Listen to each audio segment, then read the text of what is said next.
بسم اللہ الرحمن الرحیم۔ محترم ناظرین، السلام علیکم۔ ایک یہودی کو رسول خدا صلی اللہ علیہ وآلہ وسلم سے چند دینار قرض واپس لینا تھا۔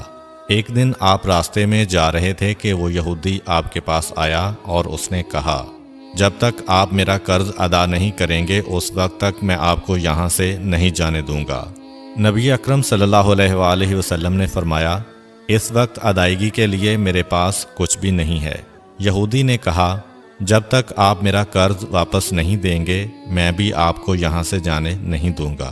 آپ نے فرمایا، اگر یہ بات ہے تو میں تیرے ساتھ یہیں بیٹھ جاتا ہوں۔ یہ کہہ کر آپ اس کے ساتھ بیٹھ گئے۔ جیسے جیسے وقت گزرتا گیا آپ کے صحابہ وہاں جمع ہوتے گئے۔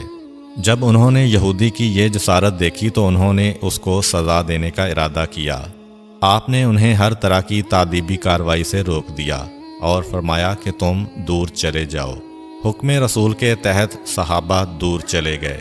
سورج لمحہ بلمحہ گرم ہو رہا تھا اور اس کی تپش سے آپ کو اذیت پہنچ رہی تھی، یہاں تک کہ آپ کے چہرہ اطہر سے پسینہ بہنے لگا۔ اس کے باوجود آپ نے کسی طرح کے غصہ کا اظہار نہ کیا اور کوئی سخت جملہ نہ کہا۔ آپ سارا دن وہیں بیٹھے رہے اور ظہر، عصر اور مغرب و عشاء کی نمازیں وہیں پڑھیں۔ پھر رات چھا گئی۔ آپ نے رات بھی وہیں بسر کی اور فجر کی نماز بھی وہیں پڑھی۔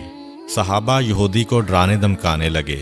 آپ نے فرمایا، تم اس سے یہ کیسا سلوک کر رہے ہو؟ صحابہ نے کہا، یا رسول اللہ، اس کی یہ جرت کہ آپ کو یرغمال بنا کر اپنے پاس بٹھا لے۔ آن حضرت صلی اللہ علیہ وآلہ وسلم نے فرمایا، اللہ نے مجھے اس لیے نہیں بھیجا کہ میں کسی ہم پیمان یا کسی اور پر ظلم کروں۔ جب دن چڑھا تو یہودی نے کلمہ اسلام پڑھتے ہوئے کہا، اشہد ان لا الہ الا اللہ و اشہد ان محمدً عبدہ و رسولہ۔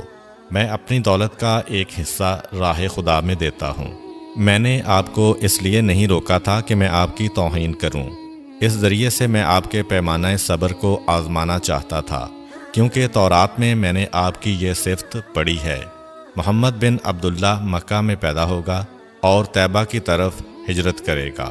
وہ تندخو اور سخت مزاج اور بیہودہ گوئی کرنے والا نہ ہوگا اور کوئی جھوٹی بات زبان سے نہیں کہے گا۔ اس طرح سے میں نے آپ کو یہاں رکھ کر اس بات کی تصدیق کی ہے کہ تورات نے بالکل سچ کہا تھا۔ رسول اکرم صلی اللہ علیہ وآلہ وسلم مبعوث برسالت ہونے کے 3 سال بعد تک خفیہ طور پر دعوت اسلام دیتے رہے۔ اس کے بعد اللہ تعالیٰ نے آپ کو حکم دیا کہ آپ کھل کر اللہ کا پیغام پہنچائیں اور لوگوں کو خدا کی طرف دعوت دیں۔ ایام حج شروع ہوئے تو پورے جزیرۃ العرب سے لوگ مکہ کی طرف آنا شروع ہوئے۔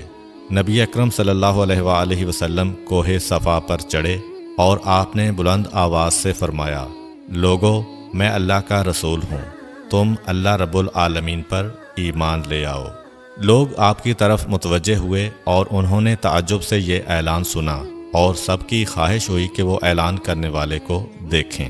پھر آپ صفا سے اتر کر مروہ آئے اور وہاں پر بھی آپ نے 3 بار یہی اعلان کیا۔ جب ابو جہل نے آن حضرت صلی اللہ علیہ وآلہ وسلم کا یہ اعلان سنا تو اسے سخت غصہ آیا۔ اس نے زمین سے ایک پتھر اٹھا کر آپ کی پیشانی پر مارا، جس سے آپ کی پیشانی زخمی ہو گئی، خون بہنے لگا اور آپ کا پورا چہرہ لہو لہان ہو گیا۔ اس کے بعد تمام مشرکین آپ کو پتھر مارنے لگے۔ نبی اکرم صلی اللہ علیہ وآلہ وسلم مجبور ہو کر کوہ ابو قبیس پر چڑھ گئے اور ایک چٹان کے پیچھے جا کر چھپ گئے۔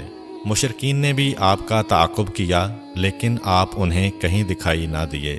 ناکام و نامراد ہو کر انہیں واپس آنا پڑا۔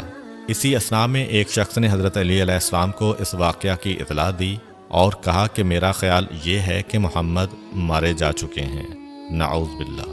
یہ سن کر حضرت علی علیہ السلام کو شدید دکھ ہوا اور آپ ام المومنین حضرت خدیجہ الکبریٰ سلام اللہ علیہ کے پاس آئے اور ان سے کہا، میں نے سنا ہے کہ مشرکین نے رسول خدا صلی اللہ علیہ وآلہ وسلم پر سنگ باری کی ہے اور بعض لوگوں کا یہ گمان ہے کہ نبی اکرم شہید ہو گئے ہیں۔ آپ روٹی پانی اٹھائیں اور میرے ساتھ انہیں تلاش کرنے کے لیے چلیں، ممکن ہے ہمیں ان کا کہیں نشان مل جائے۔ آپ وادی پر نظر رکھیں اور میں پہاڑ کے دامن میں آپ صلی اللہ علیہ وآلہ وسلم کو تلاش کرتا ہوں۔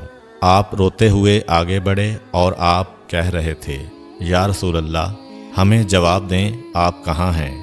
میری روح آپ پر قربان، آپ کس وادی میں بھوکے پیاسے ہیں؟ آپ نے مجھے اپنے ساتھ کیوں نہ لیا تھا؟ حضرت خدیجہ رو رو کر فریاد کر رہی تھیں، کوئی ہے جو نبی مصطفیٰ کی مجھے خبر دے؟ کیا کسی نے انہیں دیکھا ہے جو مجھے ان کے متعلق بتلائے؟ اس وقت جبریل امین علیہ السلام رسول خدا صلی اللہ علیہ وآلہ وسلم پر نازل ہوئے۔ ان کے پیچھے ملائکہ کی بہت سی صفیں تھیں۔ انہوں نے آن حضرت صلی اللہ علیہ وآلہ وسلم سے کہا، خداوند جبار نے ہمیں آپ کے فرمان کی تعمیل کے لیے بھیجا ہے۔ اگر آپ چاہیں تو ہم اس قوم کو تباہ کر دیں گے اور ان کا دنیا میں کہیں نام و نشان تک دکھائی نہ دے گا۔ رحمت للعالمین نے فرمایا، میں نبی رحمت بنا کر بھیجا گیا ہوں، میں عذاب و انتقام کا حامی نہیں ہوں۔ پروردگار میری قوم کو معاف کر دے، وہ مجھے جانتے نہیں ہیں۔ جبریل امین علیہ السلام نے آن حضرت صلی اللہ علیہ وآلہ وسلم سے کہا، خدیجہ سلام اللہ علیہا آپ کو تلاش کر رہی ہیں۔ خدیجہ کے رونے نے آسمان کے فرشتوں کو رلا دیا ہے۔ آپ انہیں جواب دیں، خدا کی طرف سے اور ہماری طرف سے انہیں سلام پہنچائیں اور انہیں جنت کی بشارت دیں۔ نبی اکرم صلی اللہ علیہ وآلہ وسلم نے خدیجہ و علی کو صدا دی اور انہیں اپنے پاس بلایا۔ دونوں شخصیات آپ کی خدمت میں حاضر ہوئیں۔ انہوں نے آپ کی پیشانی پر پٹی باندھی اور گھر لے آئے۔ جب مشرکین کو معلوم ہوا کہ نبی اکرم صلی اللہ علیہ وآلہ وسلم اپنے گھر آ چکے ہیں تو انہوں نے گھر کا محاصرہ کر لیا اور سنگ باری شروع کر دی۔ حضرت علی علیہ السلام اور حضرت خدیجہ سلام اللہ علیہا آپ کا دفاع کرنے لگے۔ جب سنگ باری میں معمولی سا وقفہ ہوا تو حضرت خدیجہ گھر سے نکلیں اور انہوں نے چیخ کر کہا، فرزندان قریش، کیا تم سے حیا رخصت ہو گئی ہے؟ تم اپنے قبیلہ کی معزز اور محترم خاتون کے گھر پر سنگ باری کرنے لگے ہو۔ اگر تمہیں خدا کا خوف نہیں ہے تو دوسرے لوگوں کو اپنے اوپر ہنسنے کا موقع نہ دو اور اپنے لیے ہمیشہ کی ذلت و بدنامی تو نہ خریدو۔ جب مشرکین نے حضرت خدیجہ سلام اللہ علیہا کی گفتگو سنی تو ندامت کے مارے ان کے سر جھک گئے اور وہ شرمندہ ہو کر اپنے گھروں کو چلے گئے۔ نبی اکرم صلی اللہ علیہ وآلہ وسلم نے دعوت اسلام کا آغاز ان روح فرسا واقعات کے ساتھ کیا تھا۔ آپ پر کروڑوں سلام ہوں۔ آپ نے لوگوں کو گمراہی و ضلالت سے بچانے کے لیے قدم قدم پر تکالیف اٹھائیں اور صدمے برداشت کیے۔ امید کرتا ہوں کہ آپ کو آج کی ویڈیو اچھی لگی ہوگی۔ اگر آپ کو ہماری ویڈیو اچھی لگی ہے تو ویڈیو کو لائک کریں اور مزید اس طرح کی ویڈیوز دیکھنے کے لیے ہمارا چینل سبسکرائب کر لیں۔ ملتے ہیں نیکسٹ ویڈیو میں، اجازت دیجیے، اللہ حافظ۔